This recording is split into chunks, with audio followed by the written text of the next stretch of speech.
আপনারা জানেন কিনা জানি না, 1952 সালের ভাষা আন্দোলনে যে ভাষা সৈনিকেরা ছিলেন, ওনারাই সেই ভাষা আন্দোলনের 10 বছর পর 1962 সালে এই ঐতিহাসিক বাংলা কলেজ প্রতিষ্ঠা করেছিলেন। এবং তার মূল উদ্দেশ্য ছিল তৎকালীন পাকিস্তানে যেন উর্দু ভাষার পরিবর্তে বাংলা ভাষাকে প্রাধান্য দিয়ে শিক্ষা ব্যবস্থার সংস্কার করা যায়, এমন একটি প্রজন্ম তৈরি করা যায় যারা নিজের ভাষায় মুখ ফুটে স্বাধীনভাবে বাংলায় কথা বলবে। সুতরাং এই বাংলা ভাষার যে আদর্শ, যে ঐতিহ্যকে, সেটাকে ধারণ করেই এই বাংলা কলেজ 1971 সালেও বড় ভূমিকা রাখতে চেয়েছিল বাংলাদেশের স্বাধীনতা সংগ্রামে। তৎকালীন অনেক শিক্ষার্থী শিক্ষকেরা স্বাধীনতা সংগ্রামে যুক্ত হয়েছিলেন।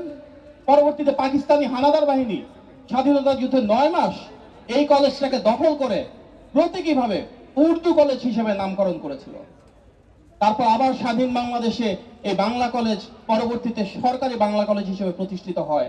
সুতরাং আমাদের যে আবেগ এবং আকাঙ্ক্ষা, নিজের ভাষায়, নিজের মায়ের ভাষায় কথা বলতে পাওয়ার যে প্রেরণা, সেটার কিন্তু জন্মভূমি এই ঐতিহাসিক বাংলা কলেজ।